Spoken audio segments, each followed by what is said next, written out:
High বন্ধুরা, সবাইকে মহাশিবরাত্রি। তোমরা সবাই কেমন আছো? আশা করি ভালো আছো। আজকে আমি তামিলনাড়ুতে একটা শিবের মন্দিরে যাচ্ছি, বাস স্ট্যান্ডের কাছে। আমার পরিবার যাচ্ছি জল ঢালার জন্য। এখন অটোতে বসছি।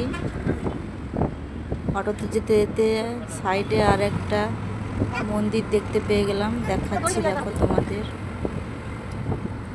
সামনে একটা বাস যাচ্ছে, বাসটা খুব সুন্দর লাইট জ্বলছে। এখানে প্রায় বাসই এরকম লাইটিং থাকে এরকম। দেখো মন্দিরটা দেখাচ্ছি তোমাদের। যেতে যেতে রাস্তা সাইডে দেখতে পেলাম কত সুন্দর সাজিয়েছে। দেখো বাসটা দেখো কত সুন্দর,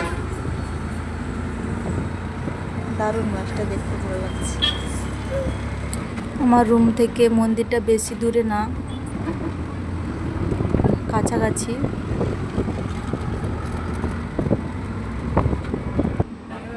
আমরা পৌঁছে গেছি এবার মন্দিরে। এটা মন্দিরের সামনে, এইটা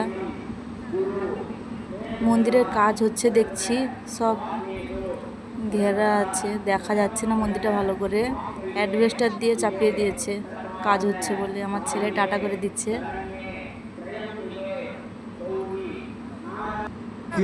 এই যে মন্দিরের ভিতরে ঢুকেছি, কত লোক দেখো, প্রচুর ভিড় হয়েছে।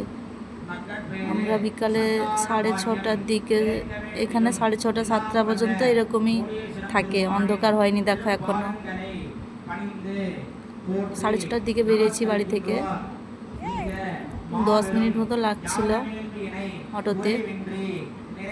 কাজ হচ্ছে বলে সব অ্যাডভেস্টার দিয়ে ঘিরে দিয়েছে। মন্দিরটা দেখতে খুব ভালো সাজানো এদের।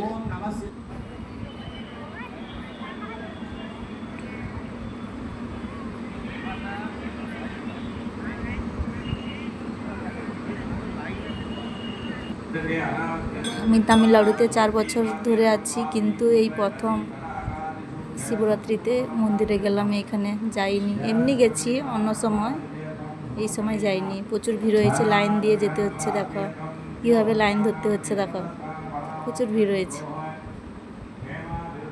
আমার ছেলে খুব দুষ্টামি করছে। এই মন্দিরে এসে একটা বেল গাছ দেখতে পেলাম, কত বেল ধরেছে দেখো গাছটাতে।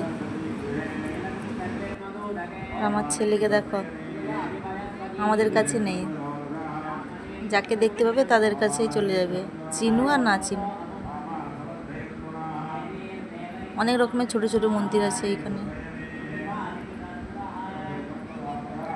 সব রকমের ঠাকুর এখানে আছে ছোট ছোট মন্দির করে। সব থেকে বড় মন্দির হলো দুর্গা মন্দির। পুজো শেষ হয়ে গেছে, এবার আমরা বাড়ি যাচ্ছি। 8:30 বাজে রাত। আমার ছেলেকে দেখো কীরকম বসে আছে মাঝখানে, একটা বল এনে দিয়েছি আর কিছু আনিনি।